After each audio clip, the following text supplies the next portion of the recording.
I think generally speaking as well, I mean, and when we spoke about this before as well, I think that when you think about the security of the data itself, is data more secure when employees are inside the organization from not just the employees but external threats? Or is it, does it make any difference that people are working from home in terms of like, are the employees going to act differently with the data than they would if they're inside the organization? I think there's an interesting topic there. I mean, I kind of feel that even if it's not just the employee themselves, the fact that they're working from home, they're not on a corporate network, they might not even be using a corporate owned device. I think that that's definitely increased the attack surface. But as to whether the employees are going to act the same when they're at home with the corporate data, I'm not sure about that. I'm not sure they will.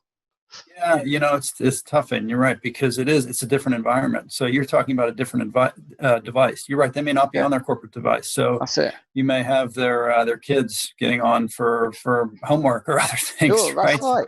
That's right. So now they save some corporate documents down to a different computer that may not be on the network, and now you already have information floating outside of their secure network.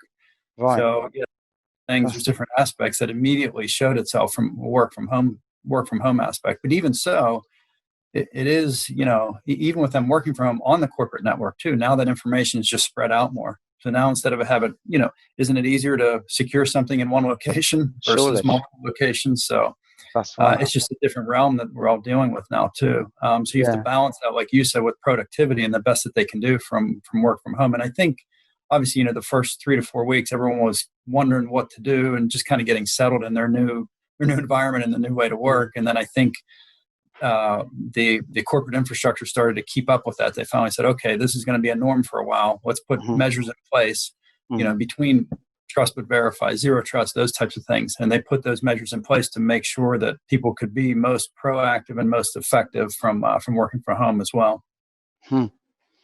Yeah, and I think there's also it's sadly in times of when people's jobs are at risk and when companies are struggling, you tend to see a bit of a trend in an increase in insider threats and an increase in cybercrime in general.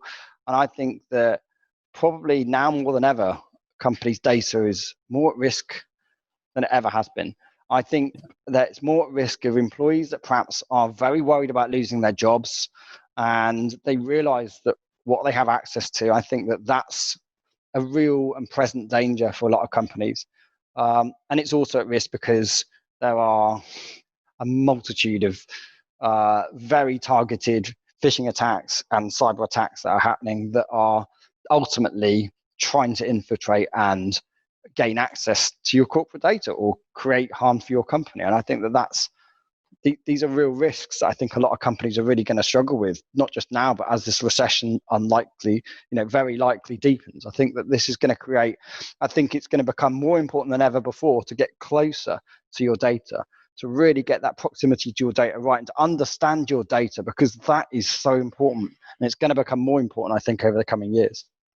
Yeah, and that's why I think these complement each other, right? You're right. So you have to get close to your data. You got to realize what's in there. So it's almost like a cone, a funnel, a cone. So you have this wide breadth of data, and then you start to hone it down from an access standpoint, right? To only make sure that they have access to the information they're supposed to have access to. And then within that, now you want to figure out what is the content, what's the data we need to retain and what we need to keep, whether we need to move it to a more secure location or whether we need to expunge what's not business critical anymore. Because if you don't expunge that data that's business critical, now that continues to grow and grow and grow. So now your exposure footprint just gets wider and wider.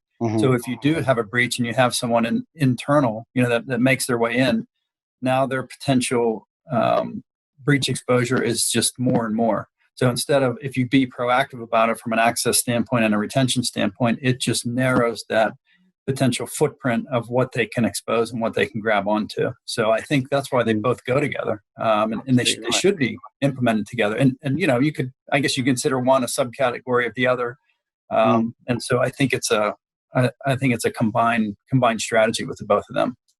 Yeah, I just sort of feel that there's 4 fundamental things that we've really got to get right, I think, to be successful as we as our data becomes more at risk. And that is fundamentally understand where's the risk?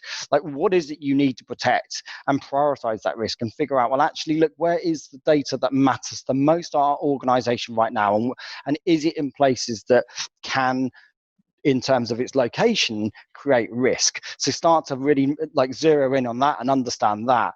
And then from there, I think it's really important that we then figure out, well, actually, look, who actually has the ability to do risk to this data? So who's, which of my employees are accessing it? What are they, and what are they doing with it? Like, are they acting responsibly? Is it even them that's interacting with your data? Have they become compromised?